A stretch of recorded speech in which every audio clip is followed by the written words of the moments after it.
And here we go live. So as we go live here, we're probably going to have more and more people jump on. This was not actually anticipated, I do not think. So most people are at different fly-ins right now. I think we got a bunch of people over at Swanee right now. And I asked them if they wanted to jump on and chat with us, but they said that they have bad internet where they are. So I'm going to say hello in the chat. So anybody that wants to use our chat, they can with our super chat. Looks like I'm the only person watching because it only says one person watching. Well, how about that? Hopefully here in the future, before the Moonshiners goes live and we start all getting ready to go to Moonshiners, we are going to be doing a bunch of questions and answers. And we have Cody that's going to be answering our questions tonight. We also have Dragon Campers and Jim that are going to be on here. Cody, I guess you are a guest tonight. Welcome to the show. Thank you very much for joining us. Thank you for having me. Well, absolutely, my friend. I know. Oh, Linda Anderson just jumped on. She's our cheerleader. Welcome in, Linda Anderson. Woo!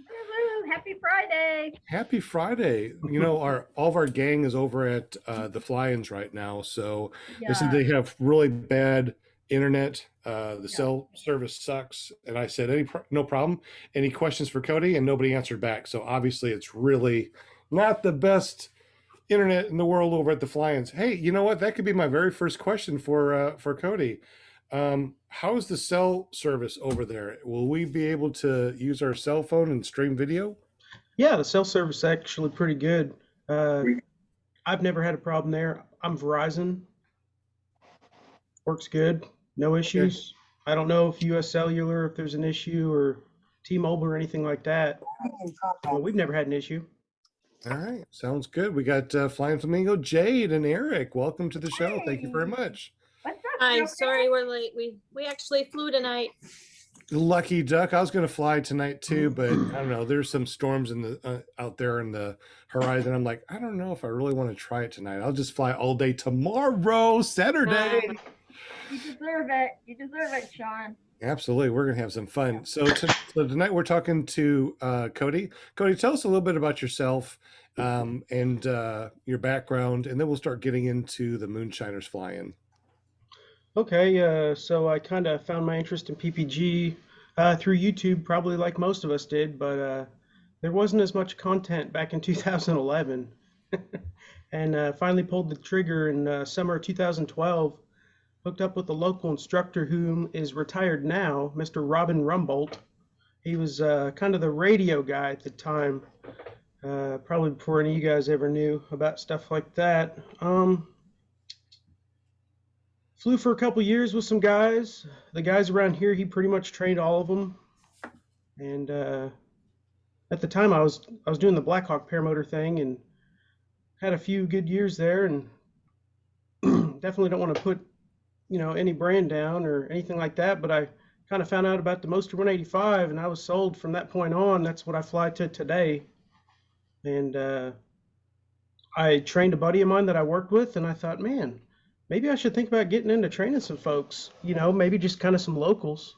And that's kind of where it all started for me. And I kind of trained a few more guys, just kind of following the PPG Bible and through I borrowed at the time USPPA syllabus because I wasn't a USPA instructor at the time. And then I did a little couple-week apprenticeship over at Southern Skies with Chris Bowles and those fellers over there. And I've been training for over 6 years now. Right here in Maryville, Tennessee. We've got a little privately owned airport I train out of called Southwind Air Park. It's a 1,900-foot grass strip, privately owned. There's like 3 hangars on the property. Until last summer, I've literally never seen a single aircraft take off out of there. They keep it mowed, and we pretty much have it the whole time. And it's been just a lot of fun, and we're super grateful to have that piece of property to continue to train on. I hope the gentleman that owns it lives forever. That would be awesome. I see down at the bottom on your screen, you have some, what is your SMPPG? What is that? Yeah, Smoky Mountain Powered Paragliding is our name of our company, Smoky Mountain Paramotor. and we've got a website right now. We're going through a lot of changes right now. I kind of switched internet guys, and it's actually one of our pilots that flies here locally runs a business hosting websites on his servers, and he asked me if, hey, you need some help with that, and I was, yeah, sure. So he's helped me out on the website stuff. I had a photo shoot about 3 days ago. Had 6 brand new paramotors here at the time until yesterday. Two guys came by and picked those up. Been very busy these first 2 months of the year. I can't believe it. I don't know where it's coming from, but so I got a guy editing some photos for me right now, and those will be on the website pretty soon too. So pretty excited about that. Cool. I know a lot of people are probably wondering, it's like, why do you not know what his what SMPPG is? I ask a lot of questions I already know the answer to. It's so you guys that are probably wondering, I'm asking the questions for you. And there's a lot of questions, especially when it comes to fly-ins. So the one fly-in that I will go to for sure this year is going to be the Moonshiners fly-in.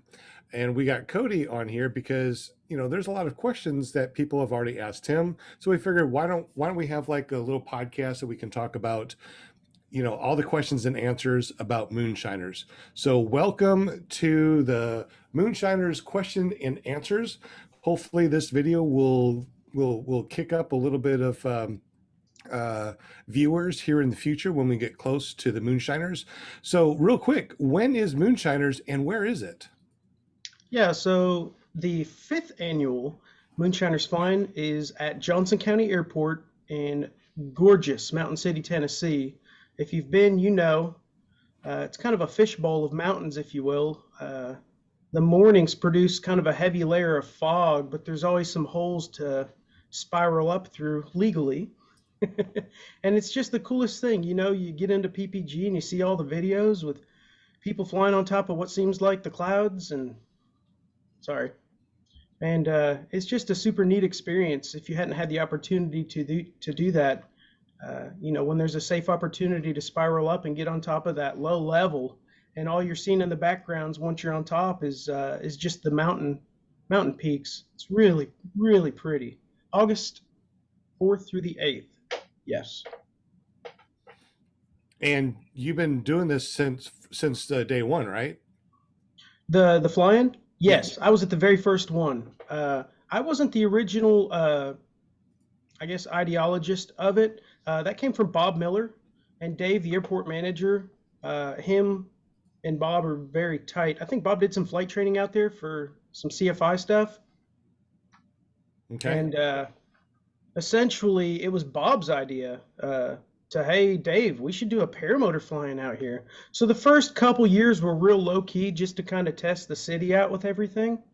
And let me tell you, the county absolutely loves us there. Dave's telling us if we get a chance, once we get up, fly over the city, people are real happy. Of course, obey the law, but we've never had a single complaint about this flying in 4 years. And then as far as, injuries or anything like that, I think one guy rolled his ankle one year. But other than that, it's just been a smooth sailing operation. That's really cool. I'm showing right now online. You can go to ppgzone.com and check out your 5th annual Moonshiners fly-in. Not only that, but you can join the community and actually talk about the Moonshiners and what you've seen. We're also going to be putting on a gallery where you can upload all of your photos and videos of Moonshiners. And if we get at least 50 people that would like to buy a calendar, we're actually going to be creating calendars for all these different fly-ins. So we had some questions and answers that we talked about before the show started, Cody.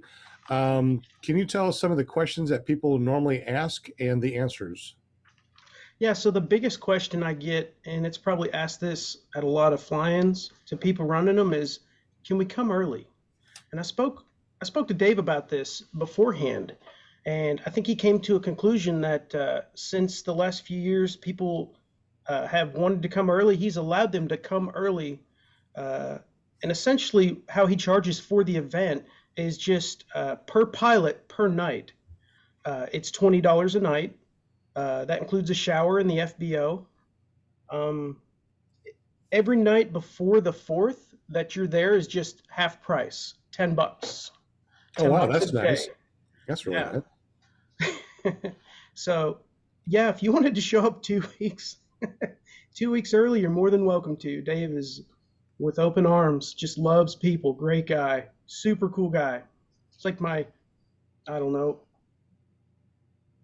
grandpa, if you will, for aviation stuff. Super sharp, older gentleman, loves to have a good time. That's cool. Well, I know there's a bunch of questions that we talked about. Are there, what are the other Yeah. questions that you normally get that So- you need to answer? Johnson, Mountain City is a small town. I've actually got a screen share here Okay. just to give people, because people, ask kind of about lodging and restaurants, and see if I can pop this up here. Can you see that in the middle of the screen there? I see something so tiny it's very hard to see. There we Okay. go. Now I see it. Okay. So there's a lot of little mom and pop places. If you kind of scale through this list, there's a lot of barbecue, a lot of Mexican, a lot of a couple seafood places. If that's coming through right now, you can kind Yeah, of so- browse. So I see that you're just Googling Mountain City, Tennessee restaurants. Yes. Okay. So just to kind of give a quick run through, there are several places to eat, and there's a few grocery stores as well. But if you notice, a lot of these restaurants, a lot of them aren't, like your mainstream stuff that you would see in every other little town or whatnot. Can you zoom in on where the airport is on this? On Yeah. this? So, of course, No, here's kind of our, I'm sorry, I meant the other on the Google. The one well, I that you mean, the one that you just had a second ago. can you see this here? I can see that. Okay, so here's Johnson County Airport. You come in here on Crackers Neck Road. I know. Crackers what? Crackers Neck is the name of this road. Crackers Crackers Neck. I don't think I'll forget that. It cracks me up every time I'm leaving the joint. I always catch that sign. So you come in on Crackers Neck, hang a left. You're scaling the side of the airport. Coming right through here. You turn in. The FBO is right here on the left, which I actually made a little map. Oh, nice. In red- Where can we see this map? I can share this image to you, and you can put it on your Okay, thank you. info page. Yeah, we'll do this. Yeah, we'll definitely do that after the podcast. Yeah, so it's a lot bigger than it looks on maps, I promise. Where do we camp over there where it says camp? That's where we pull in over there? Yeah, so I'll just start off here. As soon as you pull in on the left, immediately you're going to come to a gate, and I've got the key code. I'll share with you guys later. But here's the FBO on the left. This is where you stop. You go in, you see Dave. There's a piece of paper on the counter with all the rules and info about the airport. And then pay for camping. You pull in, and all this in the orange area, this is all the camper parking Oh, wow. and vehicle parking. So you can kind of get an idea there. And then the pink is LZ area. And again, it's a lot bigger than it looks. And then all this green box is also LZ opportunity, if you will. You're allowed to launch and land anywhere in here, pretty much anywhere on the runway. Wow. What Dave typically does is during the flying hours that we're flying in the morning and the evenings, he actually issues NOTAMs. So we don't have to worry about too many aircraft, obviously, trying to come in and out. Excuse me. And if there is an aircraft that's going to be inbound, you'll see Dave drive out here with his little yellow Jeep with flashing lights on it. And if you see that, that just means, hey, there's a plane getting ready to come in. It's 5-10 miles out. Respect the glide slopes of the aircrafts and just, get the heck out of the way. Gotcha. There's avgas there. I think he said it was, for the guys that like to run avgas. I think it was like $4.50 or $5 a gallon. He keeps like AMSOIL and Pennzoil, two-stroke oil. Bags of ice. You can buy bags of ice there. I think it's like $3 a bag. Do you know how much the oil is by any chance? I don't. Okay. I don't. By chance. All right. Um, We'll get that information and we will add that to the description down below when we okay. get the chance. Now, for anyone that's got a motorcycle or a dual sport, this area is big in recreational riding. There's a place over here called Doe Mountain. So right across the way here is Doe Mountain recreational area. And Dave in the FBO sells day passes to be able to ride on all that property. If you ride dual sports, there's all kinds of mountains and roads to ride all through here. If you see it right here. They also rent side-by-sides. If you've never done that, you know. Do you happen to have the rates for the side-by-sides? I do not. Okay. I think maybe Dragon Campers mentioned maybe they might do a little more digging on that. Okay. Or maybe you Okay. volunteered him to. Probably. Why not? Yeah, but I always bring a motorcycle. All of my students, graduated students, regular local flyers, mainly because of me probably, we all have motorcycles now. So in the middle of the day when we're kind of scratching our butts, we go ride motorcycles. And there's tons of rivers to swim in as well. As you know, August, it's going to be hot.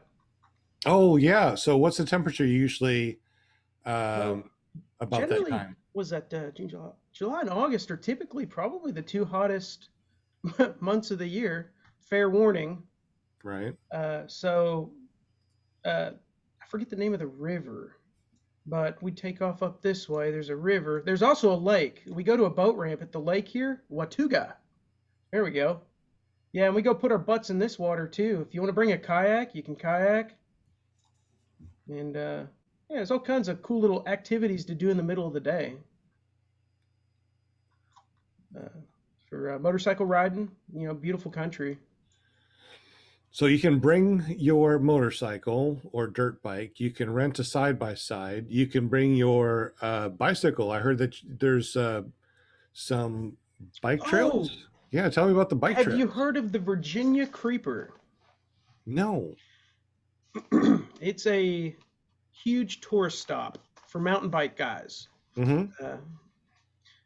I've never been on the Virginia Creeper, but I've been told out of the miles and miles long this thing is, there's only like 2 spots once you get carred or trucked up to the top and dropped off that you actually have to pedal. Really? Yeah. Wow. So I'm bringing a mountain bike, and I'm definitely doing the Virginia Creeper. I've never done it. I'm really excited about that. Wow. Can you also rent bikes there too? I think you can. Wow. I think that's what Dave said. So don't quote me on that. All right, definitely. I've never done it. Go over the list here. Oh, I like to just touch on generators real Okay. quick.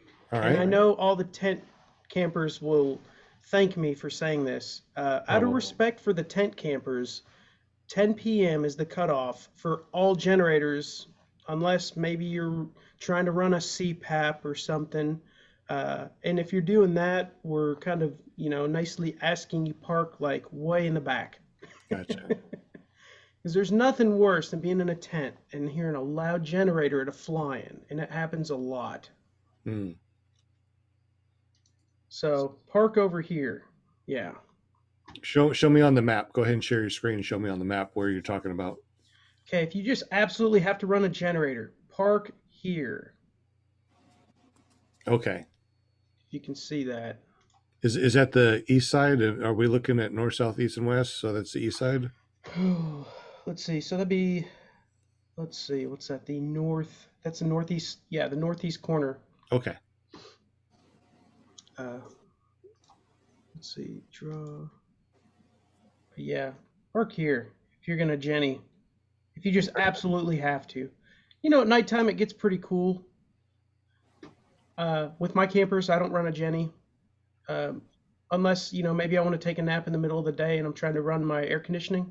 Exactly. Oh, that's right. So what's the temperature? Usually like 110 degrees there during the Oh, day? Is Lord, that? no. Oh, So being in the southeast, kind of like we are, it's high humidity. Uh, temperatures like you're probably gonna see temperatures between, if I had to guess, probably 87 and 93 degrees, maybe. okay. If Okay. I had to guess, All right. yeah. So Sometimes. Oh, go ahead, Jade. there's a question in the chat. Josh Perry said he got here late, but wanted to know if we reviewed the hookups, dump stations, and he said at Endless Foot Drag, we had tent campers at opposite end of the runway, so generators could be run all night on opposing ends. So is that a possibility at all? Let me just I heard the word dump station. So two things. First, and I'll get back to that. When you pull in through the gate, there's a water spigot so you can fill your fresh water tank before you park your camper, so you don't have to haul it. I know I never haul my water. And the other thing is when you leave, there is a dump station if you want to drain your black and gray tanks or whatnot. And then, I'm sorry, what was the second half of that question on the? Are there any hookups, electrical hookups, or is it just generators? So technically, there's not really any hookups. It is just kind of an airport. There's one section every year they've kind of halfway reserved for us. I know that sounds really crappy, but let me go back to the screen share real quick. So technically, we park right here, and we get a little a cord, if you will, just there's like two outlets right here. We Okay. can't use much. It Gotcha. trips the breaker really easy. But this is kind of the moonshiner parking, if you will, just because we like to hang out and do all that stuff too, as I'm sure a lot of you will. I would recommend, if there's groups of you coming that are your buddies, maybe if you wanted to get there a few days early to make sure you get to park with your buds. I don't know, just a thought. Probably not a bad idea. Okay. Makes sense. So what was the second end of that question? I apologize. I answered half of it. He asked about, he said at Endless Foot Drag, we had tent campers at the opposite end of the runway, so the generators could be run all night on the opposing end. Yeah, so most fly-ins I've been to, you'll get to a section of the camping area, and sometimes you'll see a sign that says like no generators beyond this point or something like that. We don't really have that because if you see the property, the way it's laid out, it's kind of weird. Typically, the tent campers tend to accumulate right outside of where the Moonshiners park. Let me do that one more time. So the Moonshiners park here, and then over the last 3 years, we've had a lot of tent guys somehow, for some reason, kind of accumulate right here, which would allow for anyone that just has to run a generator to come completely 100% to the other end of the allotted camping area. Mm-hmm. We try to please everybody, you try the best we can. And I have a question. Okay. What section is sectioned off for clear prop TV? I think that we'll have to figure that one out and get there early because Josh There said you go. get there early. And then Josh had one more question. He wants to know what the weather is going to be like down there this weekend. Oh, I was talking to John Wayne about that. Sorry. Oh, Yeah. sorry. He's gonna go down to Spring Hill, Louisiana, and hang out with Kyle O. I was thinking about him. Oh. The weather here is gonna be terrible.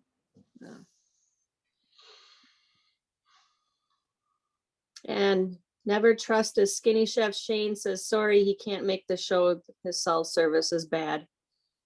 But he says hello to everybody. Well, hello. Glad you made it in spirit. And we You got always John appreciate Wayne that. on chat also. Hey, John. Glad you made it. We also have a couple people in here too, in case you didn't know. We got Dragon Campers, we got Jim, Eric and Jade, Linda and Josh are in here. So glad that you made it.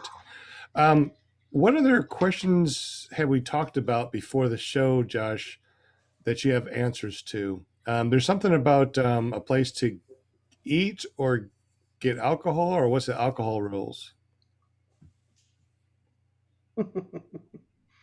Okay, so as far as I remember, you can't buy alcohol at any of the restaurants, but you can buy alcohol at the grocery stores and some of the convenience stores. Not sure what that's about. Um, so I guess if you're going to a restaurant, you might want to have a beverage or two before you go in, I guess. uh, it's kind of like a Bible town, if you will, kind of still a little old school. Mm-hmm. So possibly a dry county. Yes, ma'am. Okay. Okay. So if we could bring our own if we wanted to, but we don't want to flaunt it. Is that what is that what we're talking about? Yeah, I think, again, I can't comment on that. As far as airports go, and you know, I think from what I remember traveling down there with my parents years ago is, yeah, it's not supposed to be seen.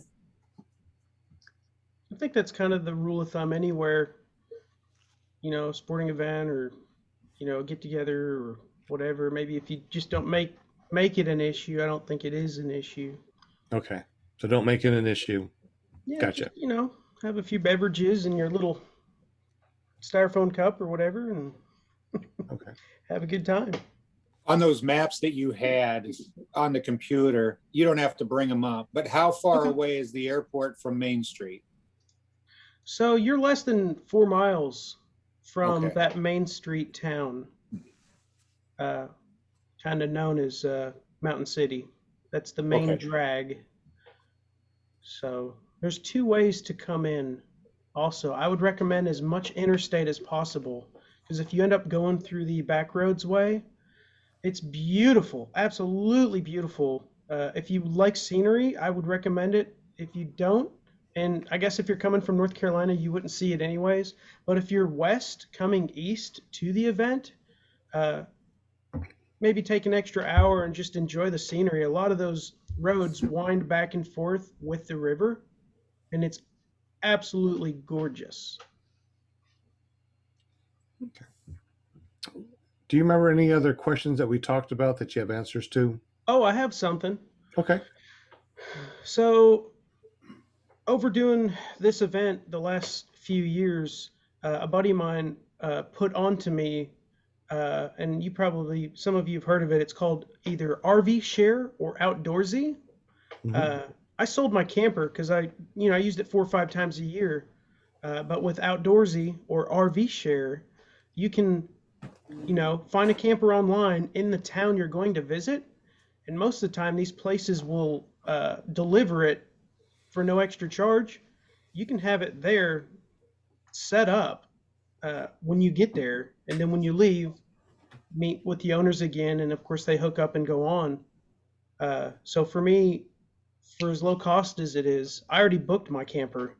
I got it was like 65 or 70 bucks a night.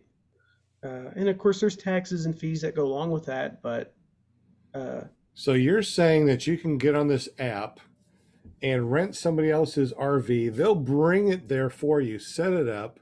You just stay there, enjoy your time, and then when you're done, the owners will come pick it up and take it away. That sounds Yes. like a plan. So what'd you say the app was, or the website? yeah, so there's an app called Outdoorsy, and then there's like a web company. I don't think they have an app, but it's just called RV Share. And yeah, I went with RV Share. And most of the people that are renting these campers are on both. So I ended up going with RV Share because the fees were just a little bit lower. I saved like 70 more bucks at the end of it when it was all said and done, when you buy the insurance and pay for the delivery fee and whatnot. But yeah, people make a living renting these campers. One guy last year, he had 5 of these things. and he kept them rented out most of the year. So I'm going to do it every year. So It's cheaper than fuel. Eric just said that Will Fly signed up for that for this weekend fly-in that they're at, but he's snuggling up with Shane in a tent. Poor Will Fly. That's so funny. But Shane did tell us that if we would have went down by him, down in Florida, that they also have it down there too, because that's what we had talked about possibly doing too. It's so nice, especially if you're boondocking. I mean, why not? You can have your dedicated regular, whatever, 5x8, 6x12, 7x14 trailer that has all your paramotor gear in it. And then at night, you've got a place to shower, sleep, climate controlled, refrigerator, microwave, toilet. Why not? Yeah. That sounds really awesome. Loaded We with also, moonshine. definitely. We have Josh Perry in the Zoom, and he is the creator of this ppgzone.com. If you haven't been there already, you definitely need to go to ppgzone.com. When you go there and you scroll down, not only will you see all the different members and pilots that are around you on a map, they also have all the different podcasts and live streams. You can upload your photos, and if you have at least 50 people that want to buy the calendar, we actually print out the calendar. We have a really cool wind section that checks your wind, so you might want to check that out. You got your fly-in events. So when you go to the fly-in events and you go down, this has all the different fly-ins, and you can get some really good details. So you go down to August, the 5th annual Moonshiners fly-in. When you click that, here's all the information about Moonshiners. And then see right next to it, you have the PPG Zone group. When you click that, now you can talk with all the pilots that are going to be there between August 4th and the 8th of this year, which is 2021. So you might want to check that out. Hey, Josh, do you want to talk more about that if you get the chance, if you want to? Yeah, I mean, you did a great job. You pretty much nailed all the features there. I don't know if you want to talk more about the group and bring it up there and just kind of narrate, but there's a section where you can upload photos specifically to that group. So if you're there in person and you're taking photos on the go, you can upload them there and people can see them, instantly as you upload them. So that'll be a fun thing for the fly-in. Also, if anybody's looking for particular items, maybe they forgot extension cord or RB plugs or generator adapters, stuff like that. So you can just throw a quick post, hey, I'm looking for some of these supplies, anybody got this? So those are just some kind of use cases we thought about using groups for the fly-ins and events. We got the Paramotor podcast page, which we're looking at right now. And this just kind of gives you all the information on all the podcasts that I'm aware of. So you can quickly come here at a glance, get some information, click on any of one of the links, whether it's an Apple Podcast, Google Podcast, SoundCloud. You can just play it from here or on the go. You can take a look at the member map, see if there's anybody in your area that you want to fly with. You can send them a private message, say, hey, I'm new. I'm not the best pilot, but hey, I want to go fly. Are you willing to fly with me? And make some new friends. That's how I made all my new friends. We're just online on different Facebook, Reddit, social media places. So it's my goal to just kind of make this an all-in-one location for pilots to get event info. I'm building a classified section that's going to be coming in a few months here. So open to new ideas, suggestions, features, anything that somebody thinks that I can do better. Just bring it up and let's make it use on the the all-in-one place to go. I see you. You're right there. That's so cool. Yep. So yeah, that's really neat that that you can actually go there and actually. There seems to be so many different things that you can do on this website, which is really awesome. So resources and wind. I checked this out. This is really cool. So you have, so I can actually go to where I live, click this, and not only does it pull up this wind date, but it also pulls up all the different wind in different miles per hour, shows Yeah, if so there's any wind shear. this is an app I made. It's called Wind, just wind.ppgzone.com. It's based off the NOAA RAP model, the Rapid Area, I want to say refresh model. It's the same data set that Ryan Carlton uses. So we both pull our data from the same exact place. If you were to compare the data, it's pretty much identical. Some of my formulas I rounded up differently. There's also some of these red lines you're noticing here. Those are for wind shear. So if you scroll up here, you have some settings in the upper right-hand corner in the hamburger menu there. Yeah, so you can set your wind shear speed. So right now it's set to 8 miles an hour. So any layer that has more than an 8 mile an hour difference between it will have a red highlight in there. Same with wind direction. So if you want to, so you can see the red lines kind of changed. You can see right there at 1,300 feet, between 1,300 and 1,800 at 7 p.m., there's a good wind shift directional change there. Wow, yeah, there is. Some intense speed on too. So expect some shear there. So you can go in there, play with it all. It's mobile responsive, it'll work on your phone. So you can use it out in the field. You can just hit the little GPS button and pull it up right then and there. And again, I'm always looking for ways to improve. So if you guys have some feedback or ideas, shoot them my way. Is there a email address that we can talk to you? Send you or what? It's going to be josh@ppgzone.com. All right, that's easy enough. Any questions in our panel that you would like to ask, or if you guys see any questions in the chat that you'd like to share? No? Is there any other questions that we talked about before that you had answers to? I know we talked for about an hour. Was there any other questions that we talked about that you have answers to, Josh?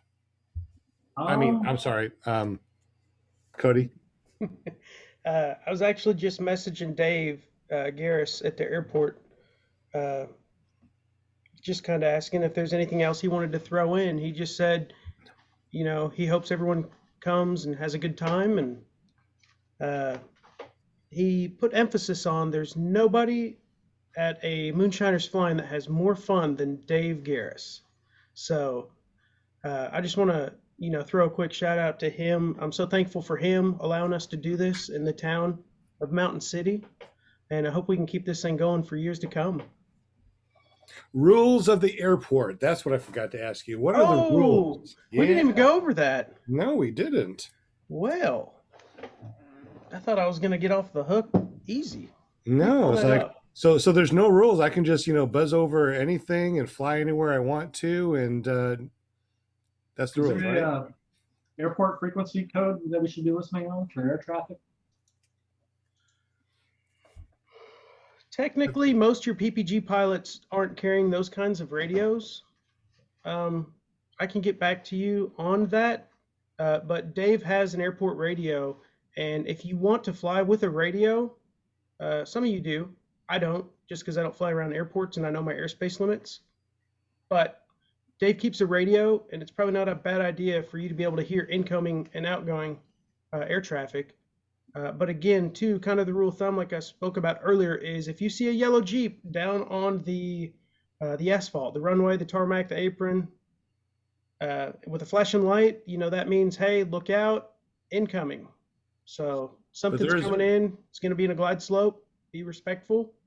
As you know, under FAR 103, we have no right of way to anything.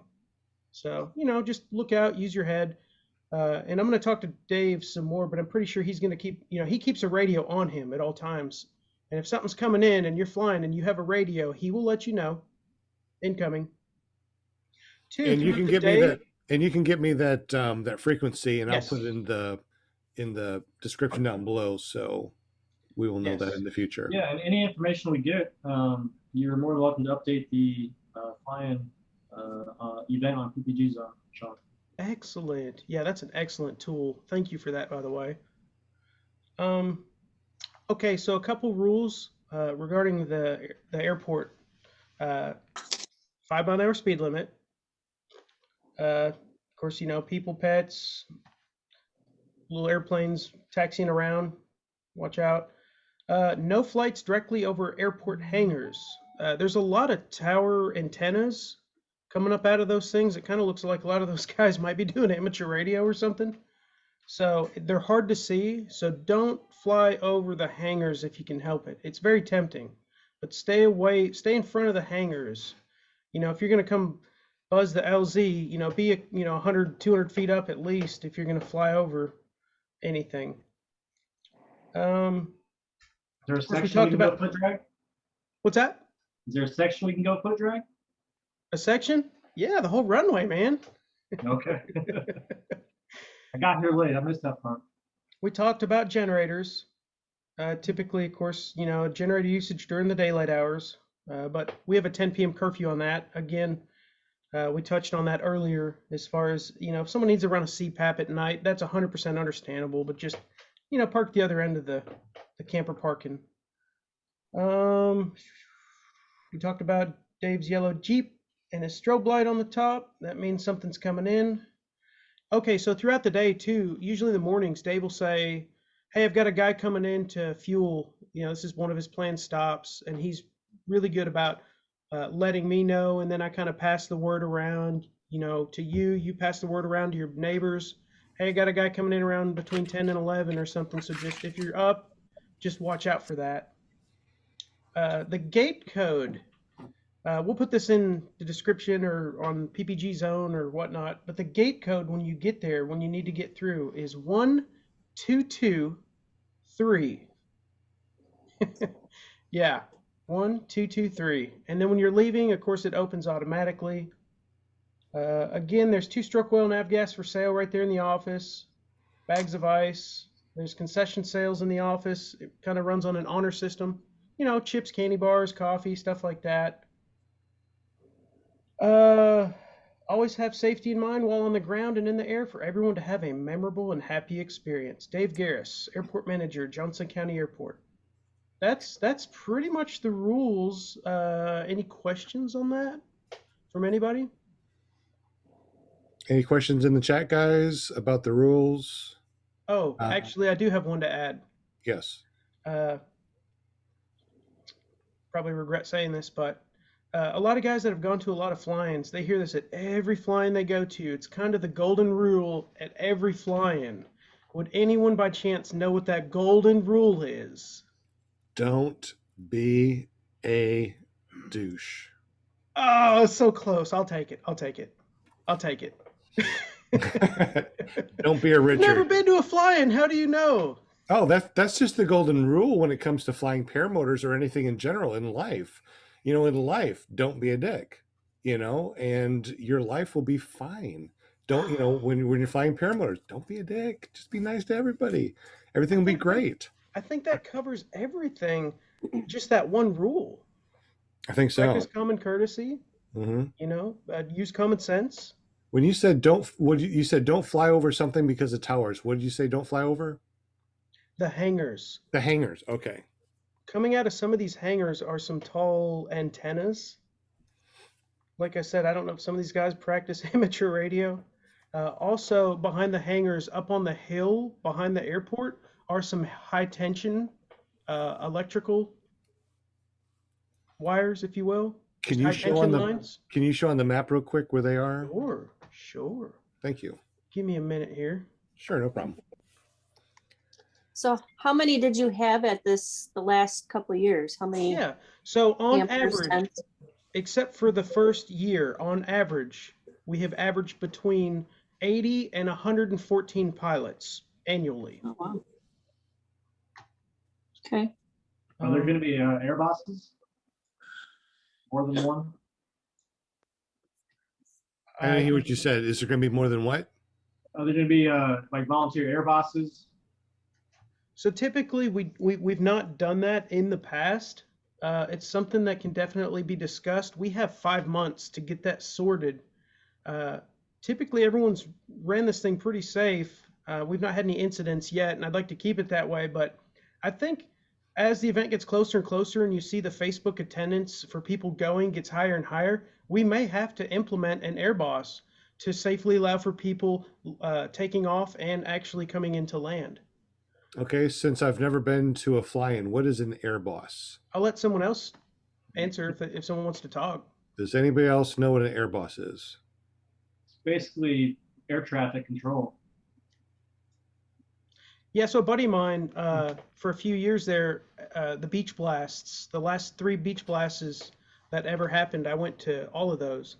And my buddy Matt Finley, who's a local there in Panama City Beach, actually works in law enforcement, him and his wife, and they're really good friends with John Black.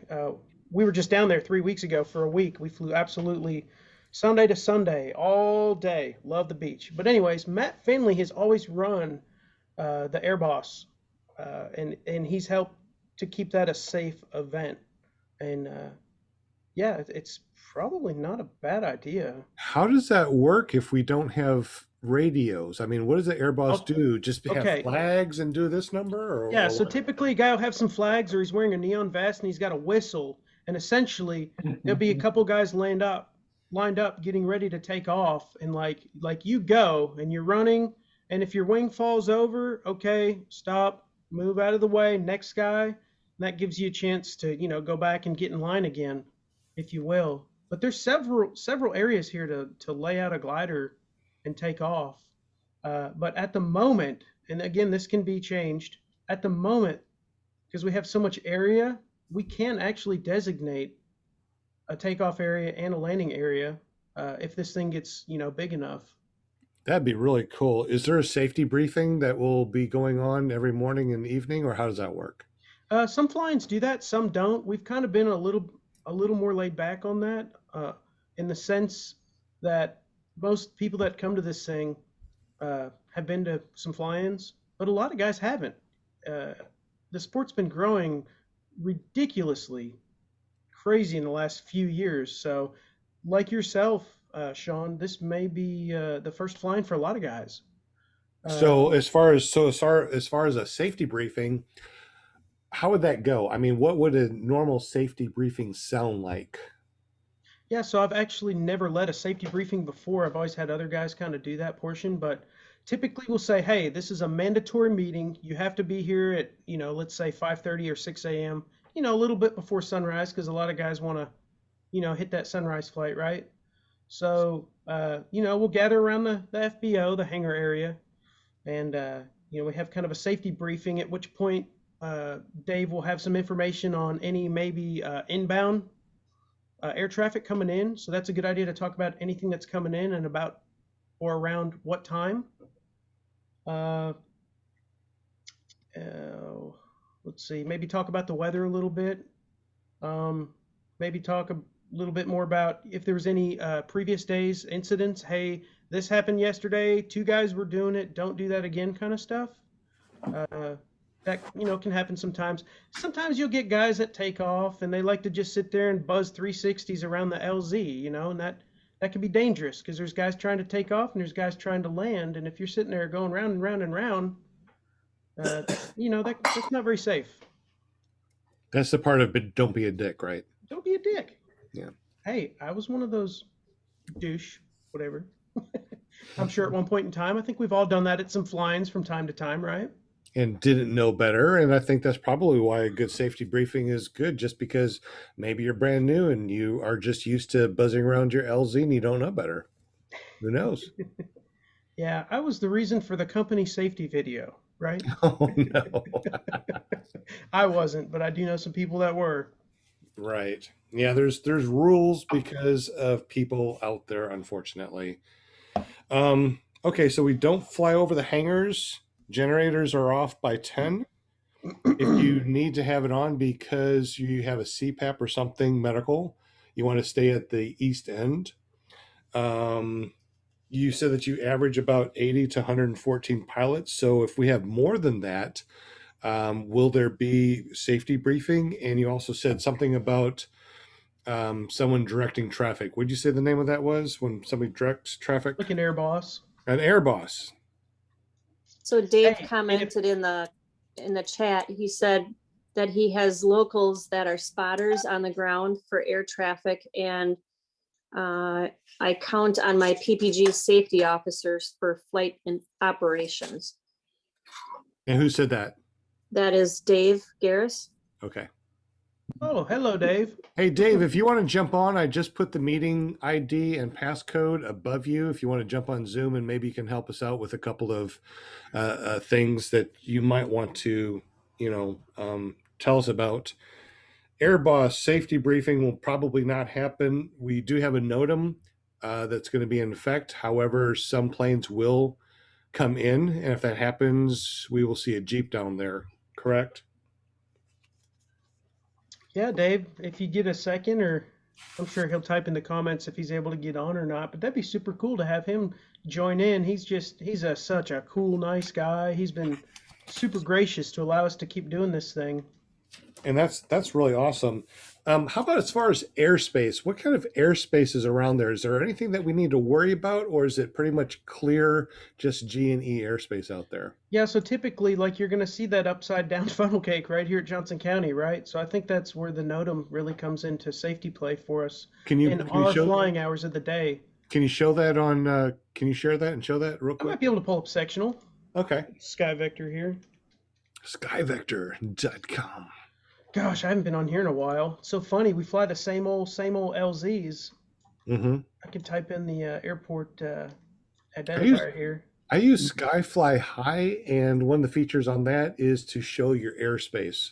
And if you run into some airspace, or you start getting close to an airspace, it actually warns you with a beep and say, "Hey, you're about to come close to an airspace." Oh. It tells you where you are, where you need to be, if you need to go higher or lower. It's pretty cool. Yeah, I use that specific option a lot. Yes, it's Nice. it's very important, I think, as far as, like, if I only had one app to use, which is that's the only one I use. Skyfly High is great for airspace, and then I use the PPGPS for fuel, because it has a fuel gauge on there, give you an idea of how much fuel you have, which is great. Unless one of your fuel tanks doesn't work, and then you go down. Johnson County. Here we go. Okay. Woohoo. Yeah, give me a second to pull it up here. Sure. I can't believe that we've been talking for almost 50 minutes already.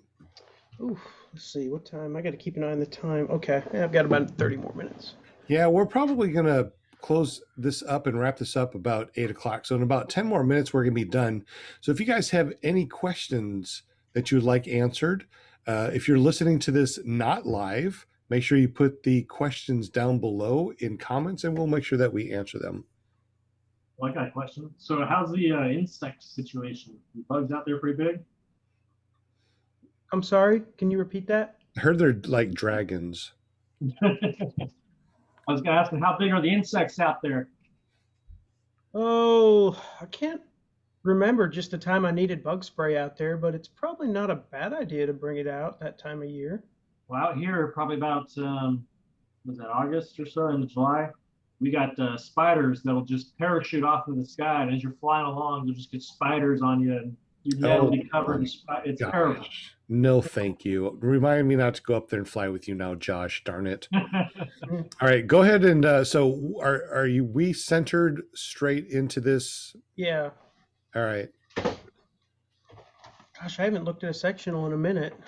Okay. We typically don't touch on that until PPG3 stuff, because most of the LZs we train off of, we already know the limitations, if you will, in regards to other local airports and, like military airspace and whatnot. But exactly. For guys that kind of know what they're looking at, here you can get a general idea. Of course, here's your airport right here. Some towers. Was that 6,300 here? Okay, so basically we're looking at a sectional that zooms into the Mountain City. Yeah, the identifier also is 6A4, and it looks like the frequency, what is that, 126.225? Yes. Okay, so there's some numbers here for you guys. Oh, what do we got going on over here? Crumley, Elizabethton. Yeah, we're not going to fly that far, probably. Maybe. Some guys will end up over here, flying over the lake, Watauga. Way over there? Do people really fly that far from the LZ? There's guys that'll fly and touch the tip of Watauga over here. Actually, hey, you want to fly over the lake? Sure. And then go back. So there's a ridge here. It's kind of pretty. You just kind of follow the ridge all the way to the lake. Sean, I've not flown that far. can you send that meeting ID again? Dave's trying to get in, and I'm not sure if he didn't see that last one you sent. Yeah, Josh Perry just sent it again. I think it's, Oh, okay. Okay, I see that now. and I just sent it again too. It should be the same. Is it the same? Yeah, it's the same. Yeah, so just go ahead and jump on. We got about 10 more minutes that we're going to be streaming live. Any questions or answers or anything that you want to add to this, definitely jump on. Let us know your take. Have you been to the Moonshiners fly-in? Have you been to another fly-in in the past? Go ahead and give us, jump on and let us know what you have done. Give us some information, especially for people like me that, I mean, I've been in the PPG community and flying since 2019. Here it is 2021. And I haven't been to a fly-in. So it looks like there's a lot of places to fly around there. You're saying that most people will take off and go fly around the river over there and the lake? Yeah, so as you can see here, this real skinny line, that's a river. Mm-hmm. So in the middle of the day, we'll get on our motorcycles, and there's a spot, I want to say it's about right here. We can park the bikes. It's a gravel parking lot, and you can sit your little hot bottom down in the river, and it's so refreshing. Oh man, that'd be so good. Can you get that side by side and tool down over there too? Well, they may rent DOT legal side-by-sides to zip around the town. But if I had to guess, Can you put it on the chat? if I had to Dragon Campers found some links. He's going to post them in the chat in just a moment. there's a campground. All right, I'm with you guys if you can hear me now. Hey, Dave, how are you, What's up, buddy? Dave? I'm doing great. Yep, figured out the Zoom meeting to get on with you. Good and deal. You're shooting my hometown here. So what did I miss? We probably missed everything, so let's go ahead and start from the beginning. No, we don't have to do that. What's the latest topic? I think we're trying to figure out the airspace, where to go fly, where are the coolest places to go check out. So here we are at the airport. Which way would be a really cool way to go check out? What's the scenery like? What's the scenic view?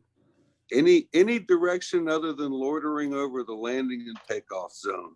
Exactly. You can basically head out to the south and to the north. We've got Doe Mountain to the north, and we've got Stone Mountain to the south. Both of them are around 4,000 feet MSL. That is correct. You're going in the right direction there.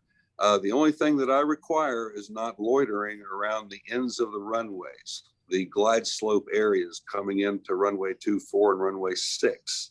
Gotcha. So yep, stay away from the approach ends of those. Anything else is fair game. The locals love y'all to come fly around the Forge Mountain and the places where people live on the sides. I've been told that a lot of them, while the PPGers are in town, will plan to have dinners out on their porch so they can watch guys and women fly by. Okay, so, really cool. So where's that exactly? Go ahead and show me real quick. Forge Mountain, take your pointer and go to the right-hand side of that 4-lane road, correct? Now go to the north, which would be up to your upper right. On the other side of that big road to the right. Yep, your hand's on it right now. That is Forge Mountain, and it goes over the town of Mountain City. And we've had a lot of paramotor guys go and go tell everybody that we're in town. They'll go fly over the town of Mountain City. Mountain City. Okay, so they have no problem with PPG pilots flying over Mountain City. Absolutely not. We do have a prison. We do have a state correctional facility that's down Doe Valley, and it's been requested that y'all kind of stay out of their area. And can you zoom into that real quick, where we need to stay away from? Doe Valley right there? Yep, that's the industrial park right there. You basically, that's it. Northeast Correctional Facility. Okay, do not fly over there. Do not. All right, so do not foot drag the correctional facility. Gotcha. If you want to keep your foot. Gotcha. So stay up, what, northeast where the Mountain City is, fly around the valleys, lots of outs, it looks like, too. Yes, yes. You can go along the ridge, and we use that with full-scale aircraft too. We'll go and I've got a kind of little slalom course on Dome Mountain that I regularly go down, and you can turn to the left and turn to the right and be at altitude again. So what is the ground, what is the height above sea level at your airport? The runway is at 2,240 feet MSL. Wow. So you guys are, So you guys are we're already starting off with a little bit of high altitude. Makes Gotcha. a few more steps on the running for sure to get airborne. Is there any differences in G airspace? Does G airspace go up to 1,200 there? Yes, it does. Okay. We are an uncontrolled airspace, meaning we don't have any kind of tower and we don't direct planes. We are in the Tri-Cities regional airports, TRACON. So they take and handle all of our IFR traffic. Okay. I have automated data surveillance broadcast antennas bristling the hangar over here. So nowadays I can see all the bit of traffic that's coming in and out of our airport like as if I had radar.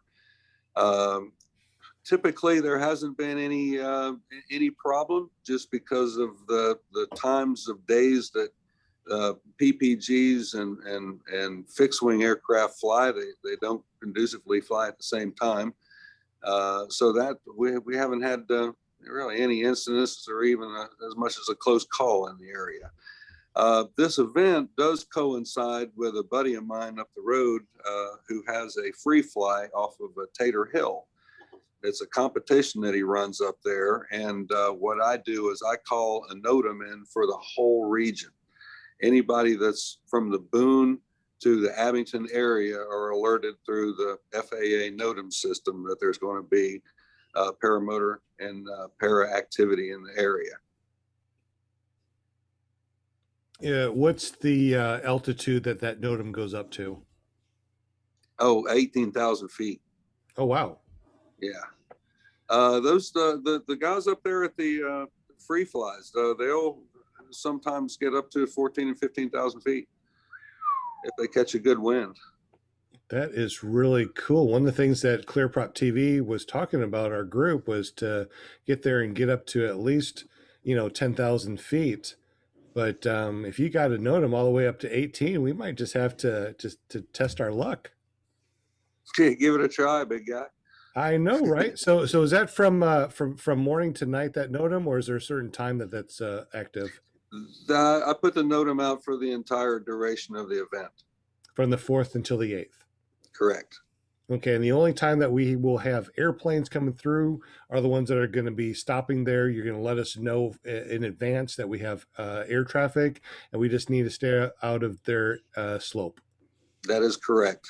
And you'll also be alerted by ground communications. I heard y'all mention earlier, I've got a yellow Jeep that I put lights on, and when we are alerted of an inbound aircraft, we go running up and down the runway. So it's pretty obvious if you're within the area that you can see the activity. I also have a lot of the locals who have volunteered to be ground spotters.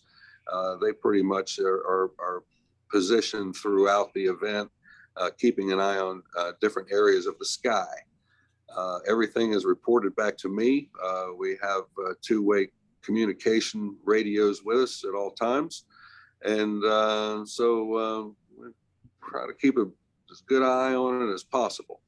Would it be probably a good idea for pilots to have at least an air traffic radio that we can listen in on while we're at the fly-in? Oh, well, sure, that'd be great.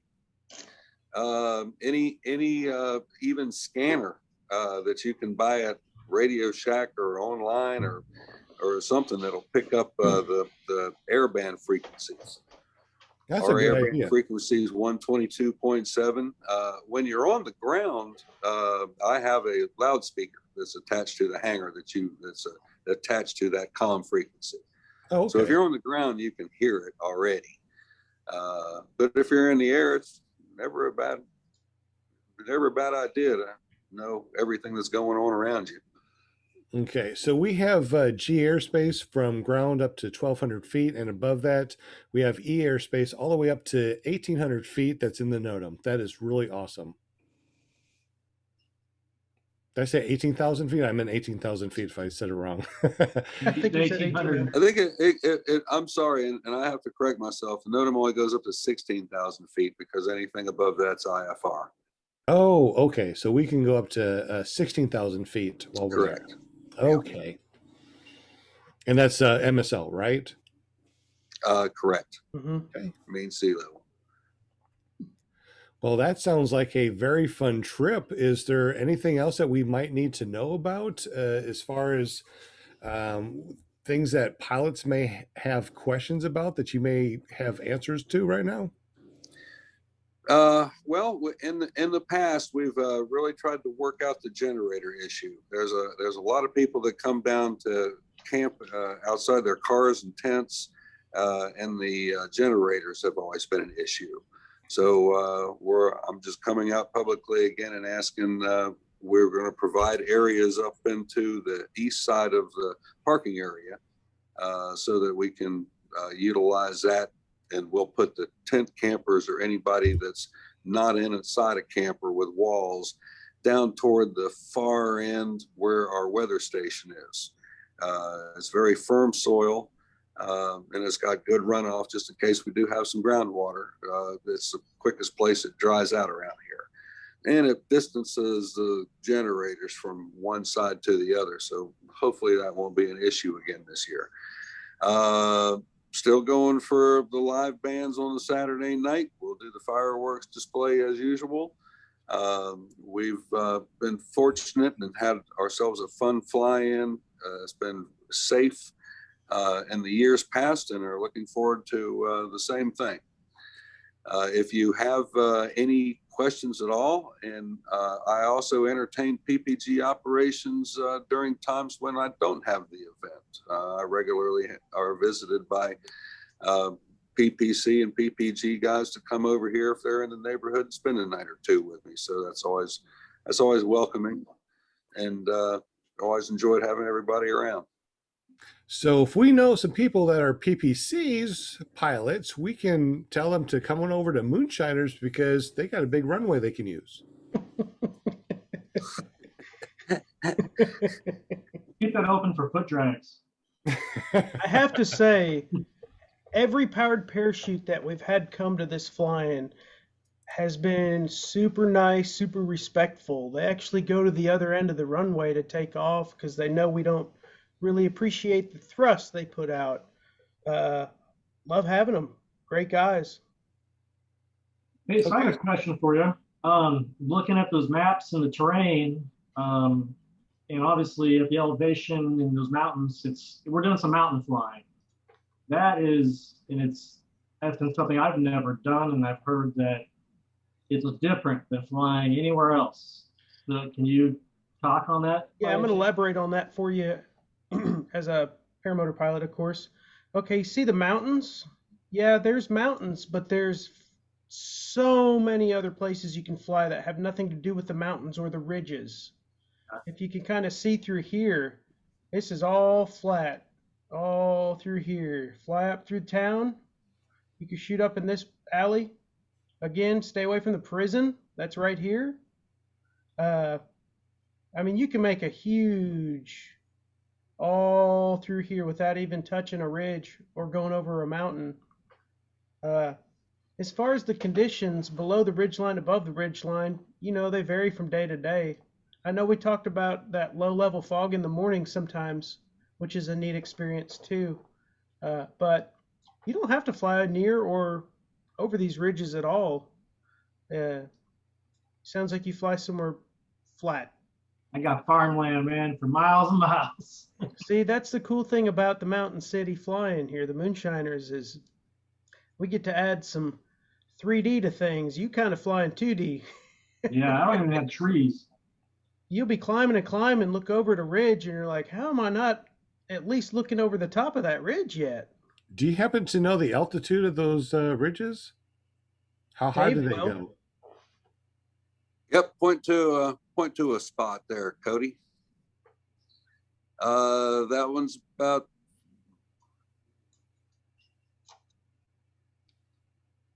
all right in there where its section is about 4,200 feet. The one that's below it toward the runway, that's about 1,600 feet. That's about 1,400 feet. And these are off of the runway height. These aren't MSL. These are AGL. What's the And then- highest point that you have over there by any chance? What's the highest point? That would be back toward West Jefferson, toward Gulf Echo Victor, and that one is up around. That one's up around 4,900 feet. Wow. Almost 5,000. Now, when we're looking at these satellite views, it doesn't look like there's a lot of outs on these ridges. Can you tell me, are there roads or outs around there that if something happens, we can land in? Or is it It's pretty much desolate over top of the mountains. Okay. There are roads in any of the valleys. So if you can make it to a valley, you'll be accessible. If you're have to do an emergency landing up in the trees up on the side of the mountain, it's going to take a little while to get.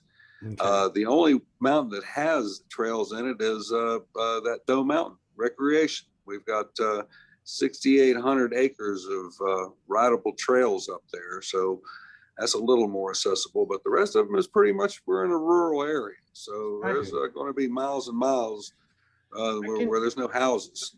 I can definitely tell you, gentlemen and ladies, this little patch of trees, believe it or not, takes quite a bit of time once you leave the airport to fly around. There's actually... Show me the airport real quick. Where's the airport? Oh, sorry. See where it says Neva up there? Yeah, just find Neva. Sorry, let me get back here. I got turned around. I'm sorry. That's no problem. I'm sure the scale of this is massive. Yeah, it looks incredibly huge. Like, so. Here we go. All right. All right. So, again. So there's the airport. Okay. This patch here. A lot of guys will take off and they'll fly down here. For scale, what's the length of that runway? 4498. Okay.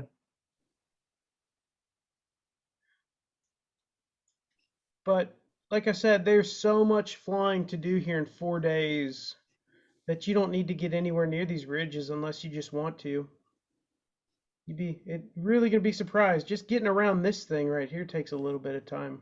If you're listening to this podcast, please go over to clearproptv.com and check out the audio version of this. Now, where is the lake that most people want to go down and check out after they launch? Where is that located? That's Watauga. Okay. Watauga Lake, and it's almost directly straight in line with runway 24. Keep going to here. There you go. That's Watauga Lake right there. And they offer, you can go down and rent boats. It's a huge TVA dam. That's how we get all of our electricity around here. And if you make it down toward Elizabeth, then that's where the actual dam is.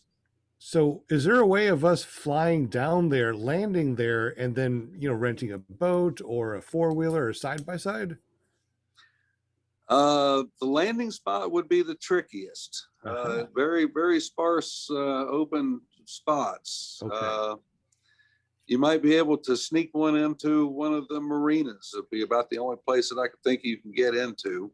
Okay. Most will take and drive down there. They'll fly here at the airport in the morning. They'll load up into the cars and head down there as a group. There's also the Dome Mountain Recreation. You can go over there and rent side-by-sides or bring your own motorcycle or side-by-side with you. There's also the Virginia Creeper Trail, which is up just across the line, up in right across the line of Virginia. A lot of people head to that. We've got Boone, North Carolina, right around the corner, and we've got a lot of things here, right here in Mountain City. Shops all over the place. We've got good local restaurants and a good welcoming community up here. So you'll enjoy meeting the locals. Everybody's friendly. It sounds like everybody's friendly. How far is Johnson City? Johnson City's about an hour drive.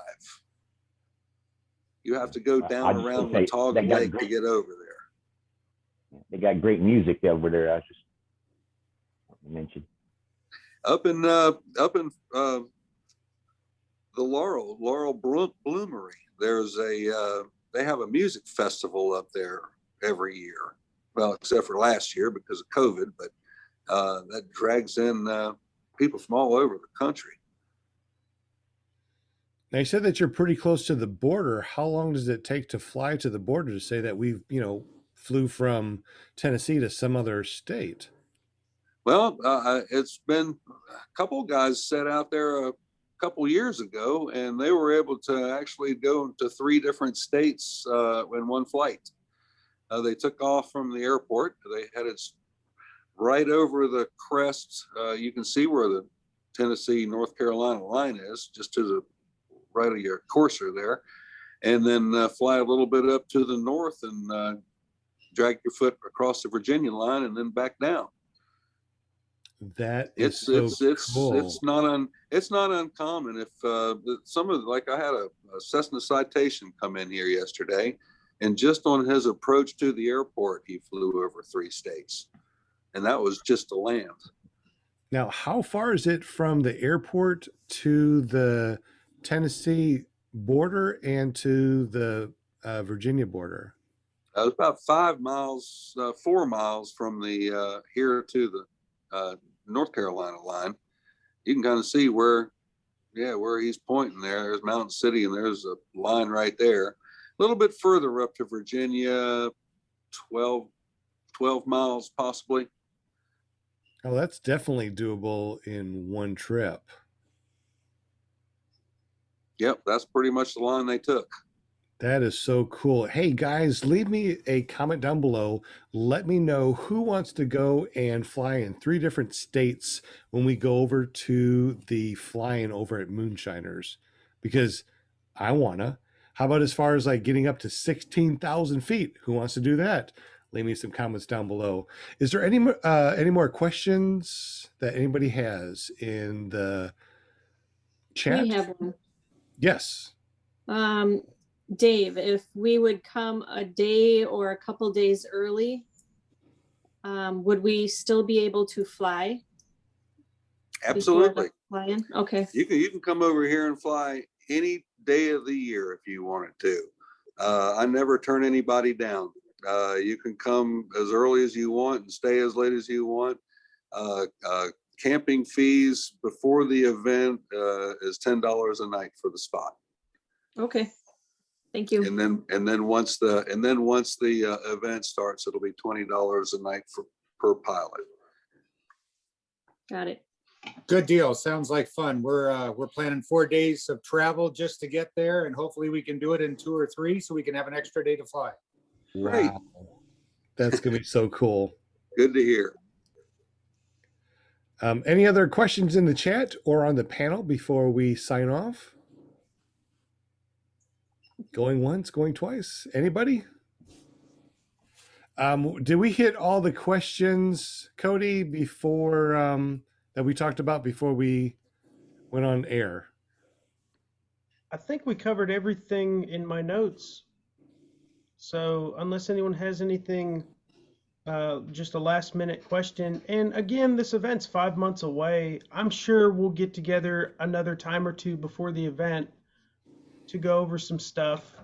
There's going to be a lot of people maybe that didn't get to see this one, but as events near, attendance starts going up, and I'm sure we'll make another little video.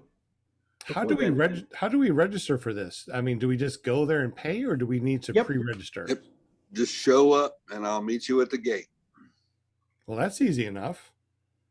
So Dave, you were not on here when we had asked if you can put we request a PPG Grandpa area for us for camping. Well, it sounds like you're going to be coming here early. So the only spot that I reserve here for the camping is for the original Moonshiner guys that kind of got me turned on to putting on these events here. They get the coveted spot, but if you show up early, you get your pick of the litter here. Where's the coveted spot that we can't go to? So maybe Cody, can you bring up the Yeah, the I'll map go ahead again and real show. quick? I'm going to go ahead and Yeah, he show that knows. again. I know we did kind of early on. Cody's one of the original members, so he knows. So Dave, I don't know if you saw this little map I made. Kind of explains it all, and we talked about it earlier. But again, you come in here, blue line, you turn in, there's a gate here. The FBO's on the left. I don't see it yet. You got to share your screen. There we go. Sorry. And First once time using again, Zoom. if you're listening to this, make sure you go over to clearproptv.com and actually watch what we are talking about. So, like I said, you come in here, turn in, FBO's on the I'm left. there. And again, the orange is the parking area for camping. This area right here is the Moonshiners area. Uh-huh. Kind of where we park every year. And then we get some tents right here. We get a lot of tents right here, actually. So stay over on that side if you don't have a generator. Stay over on the other side, on the east side, if you have a generator. If you have to run a CPAP, park over here Okay. at night, if you will. If you just have to run a generator. No, we park over there. Okay, and you said that the LZ is where we have the grass area to take off and land, but we Yeah. also have the entire runway also. Yeah, typically you'll see some guys that'll walk straight out the apron here to the main runway. And like Dave said earlier, there's NOTAMs issued for the event. And if you see a yellow Jeep with a flashing light, get out of the way. That means there's an inbound. I'm sure in some sort of glide slope coming in to maybe refuel and keep on going. But typically I've seen guys all through here with the NOTAM issued, as long as there's nothing inbound, setting up here. Trike guys, people that aren't maybe comfortable in a little bit of a tighter LZ. There's plenty of runway out there. So are we allowed to take our personal vehicles out there to put our paramotor and wing, or do we have a certain area that we can drive and that's the only place that we can drive? I'll let Dave answer that. Dave? Well, I'd like to keep all of the wheeled vehicles off of the runway. If you want to go and do a quick drop down the ramp area, I don't have a problem with that. We're just gotta keep in mind that at any given time we might have to expedite off of the runway surface. Okay. So the least amount of things we have out there, the easier it is going to be to negotiate. Most will, if they're on trikes or something like that, they just put their wing in their lap and back taxi down the runway, take off from there. A lot of them will just grab it and go and plop it down in the grass and take off. But as long as not, we keep the runway pretty clear and easy to expedite, that would be fine by me. Okay, so that little area that you just showed a second ago, that's between the runway and where we in our LZ right there, that's the only place that we can bring our vehicle. That's a quick bring our vehicle, drop our stuff back off, and immediately bring our vehicle back off that area. Correct. Yes, that'd be great. Okay. Nobody under any circumstances need to bring their vehicle on the runway at any time. Correct. Okay. That makes sense. Got to keep the runway clear. Absolutely. Even though we have a NOTAM, we still need to keep the runway clear of vehicles. The airport is still open for public use. So Okay. I'm just fortunate enough where it's not a busy enough airport to where air traffic's an issue. Would we have to worry about a airplane coming in and then using that little spot that we just showed a second ago to bring their airplane in to top off with gas? Yes, that is the access to the ramp area and parking and everything like that. So as soon as you get through dropping off, that's why I asked to expedite back off of there and take your vehicle back over to your campsite. So all of the pavement that we see right now on the screen, that needs to stay clear of vehicles and tents. Well, we typically put the campers down in where the grass meets the asphalt. Okay.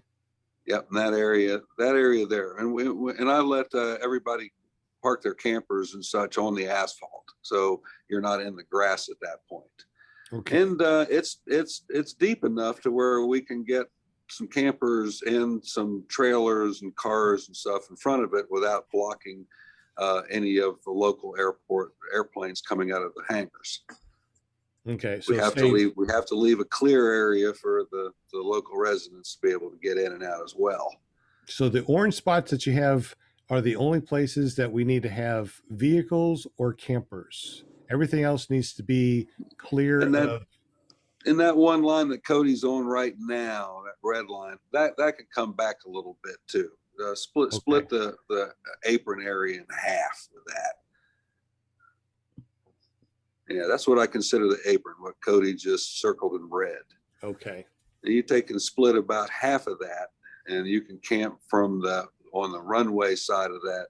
Yeah, from about there toward the runway. But Mr. make sure No-Go. that's the free area that he's drawing. He just squared in right there. Okay. I guess this That's the kind area of that I keep free. this keeps access for folks to pull their aircrafts in and out if need be from hangars as well. So this is kind of a free area, like he was saying. That's where we typically put the campers. Yeah. But we still have to watch out, because if someone pulls out their airplane, we're going to get some sort of wash from their prop. So we need to make sure that we are clear from that too. Well, I'll be the one pulling the planes out of the hangars since I'm the insured party here at the airport. And what I typically do is pull them over and so that when they fire up their prop blast, it's basically pointed at the jet fuel tank and away from anybody's equipment. Where's the jet fuel tank? They're lined up. They're lined up right in front of that what's called the ramp, the area between the apron and the runway. Okay. Yeah, where the FBO is, where the hangar that's circled in red. Okay. It's right on the other side of the parking lot from that. Okay. So it's not an issue. Okay. Good. Okay. Any other questions for Dave or for Cody? Man, that's an old picture. I've cleaned this place up a whole lot since then. Is that better? Can't see it as bad? Yeah, there you go. I know this logo's been repainted. It looks gorgeous. Replace that whole apron, new car parking lot, fences all over the place, concrete ditches.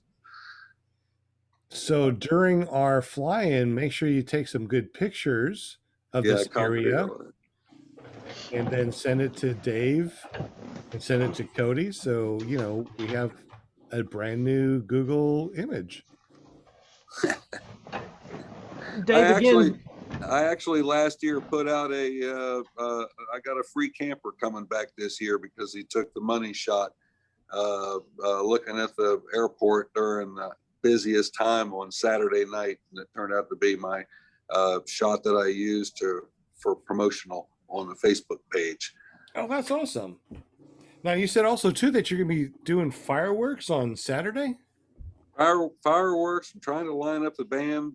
Pickled Beet or the Beetroot Catering Company is going to set up a tent this year instead of trying to bring food back and forth from their restaurant. We've got a gentleman coming up here from North Carolina that's going to roast a pig and provide barbecue Wow. in the evenings. Is that free? Is that free of charge, or that's something that we need to donate some money to? I'm sure he's going to have a little bit of charge for it. He's coming to do it for me for free. He'll probably just sell the barbecue stages for X amount. I don't know what his price is going to be. That's nice. That's awesome. So you got a band, fireworks on Saturday. So if you only are able to make it one day, make it Saturday, right? That's the big day. Yes, sir. Good deal. So where do they set up the bands then? I put them in the main hangar. Okay, and then we got one question. Can vendors set up there also? Yes, tell them to give me a call and we'll negotiate out what the vendor charge would be. Okay. Awesome. How do they get up with you, Dave? You can call the airport. I actually live here at the airport, and the telephone number is 423-727-1223. We will add that to the show notes after we are done with this podcast. Is there any other information that we want on the show notes and the description down below? Anybody, Dave or Cody? I think that about covers everything. Unless, we get some questions that trickle in. There's a Facebook page for the event. More than welcome to send a message if anyone has anything in particular they didn't want to discuss about on the show or whatnot. That's one way. Is there a .com that we can go to? Not yet. Not for the event. We haven't started a website for it yet. Okay. We might need to think about that. I think I'm the king of .coms, and we might need to think about something like that. All right. You guys are more than welcome to join us every Monday night on our regular podcast at clearproptv.com. It's 7 p.m. Central, 8 p.m. Eastern. So join us every Monday night. We talk about all sorts of cool things. If you want to jump on and talk more about the Moonshiners, you are more than welcome to. This has just been a bonus podcast on a Friday night because it's raining outside. There's nothing to do. I can't fly. So why not do a podcast and talk about paramotors, right? Yeah, it was fun. I enjoyed it. Just kind of hanging out with everybody, like I'm liking this, and what do you call it? Just sitting back, chilling. Just kicking back and enjoying life. I learned a lot. I listen to everything. You know me. I just this is good. Thank you. Bill H said even club cars carrying a paramotor. So can we bring club cars and one wheels and all those other fun things to fly-ins? They usually do. That's a good question. Yeah.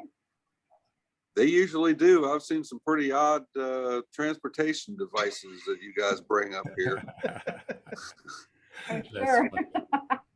That is so funny. Hey, Sean, real quick. Yes. I'm sorry, but I have to run off of here. I just want to say thank you again to you. This is my first Zoom I've ever done. Thank you, Dave, for allowing us to do the flying there every year. I hope it goes on for years and years, brother. And for the rest of you folks, it was really nice meeting you, and I can't wait to see you in person at the event. Thanks, Absolutely. Cody. Yep. Thanks, Cody. I'm sorry I've got to run, but we'll catch you in the next one. Definitely. Yeah, we're going to go ahead and kill the live stream. We appreciate everyone jumping on, all the questions and answers. If you have any more questions, please post them down below. We'll get them to the correct people. We'll get them answered for you. And have a wonderful day. It is Friday night, so go out there and have a life. Go out and dance with your significant other, right? Okay. Y'all have a great day. Thank you so much. Okay. And we'll catch you Monday on clearproptv.com. See y'all later. Bye, guys. Good Peace night. out. Thank you, Dave, for jumping on too. Oh, you bet. Sorry I was late. No problem, Bye. bud. Good See night, y'all Linda. soon. Good night, John Wayne, Dragon. Good night. Bye. Good night, y'all. Thank you so much. Appreciate y'all.